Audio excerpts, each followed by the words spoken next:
have been here now 12 years, and I think this last summer was my 10th or ninth trip with youth here. How we started was in 2008. It was after Katrina. So it really lent itself easily to do mission trip work down there. So that was my first trip here with the youth in 2008. And we actually went there 2 years in a row. The youth these trips love to give, and they give their time and energy, and they work really hard. They really value the ability to be able to bring something and offer their gifts and their energy. So that's a really wonderful thing for them to experience. But as we know, they often really benefit from the people they're involved in and who they meet. First is just like the overall experience is really good. It's kind of eye-opening, I guess, because we kind of live in our own little bubble here. And it's really easy to just like ignore everything that's going on around us and just kind of be like, well, I'm fine, so I don't need to see these problems. And the mission trip kind of just is a reminder that there's a lot more to the story. We could do probably similar work here in Madison or the Madison area, but I do think it's important to go out and see other places, other cultures, how other people live, especially as youth before we go off to college ourselves or get a job. I think it's important that it's not only volunteering and service, but also the meeting of new people, having new experiences.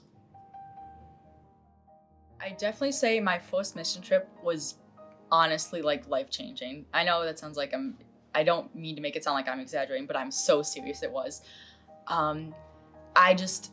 I always had this sort of perspective, and I was so naive. Like, I'm still obviously naive, but I was like so kind of oblivious to the other struggles people faced in different places.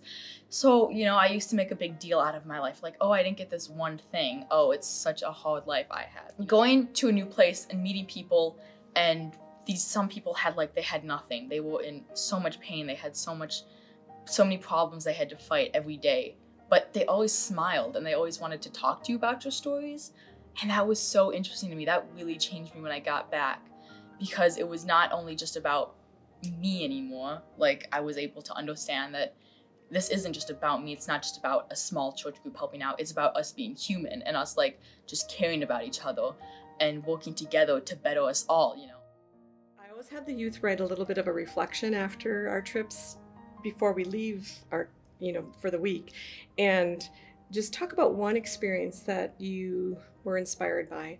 And I liked how Soren Dobbins, who's a 10th grader, said he loves going on these trips because he gets to meet people all over the country who are doing incredible, inspiring work, and he draws energy from that.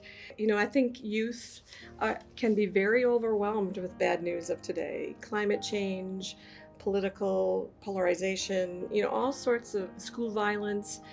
So these trips, I think, really help them see that there are many people working to help change things, to make things for the better. And one man they met this year, his name was Tom, and he was a project manager for tiny houses.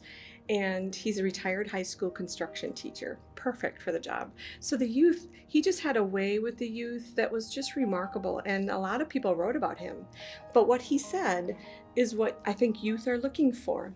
He said, I can't solve the problems of homelessness, but I can help get a few people off the street. And for youth to hear that it's not their job to solve all of these social issue problems, and they see adults modeling that they're just doing what they feel called to do, I think it just really inspires them and gives youth hope that they can be part of this movement. They don't need to despair, or they don't need to give up. And I think that is just wonderful for youth to witness, not just here in Madison, but that this is happening all over the country. And they meet people like that all the time.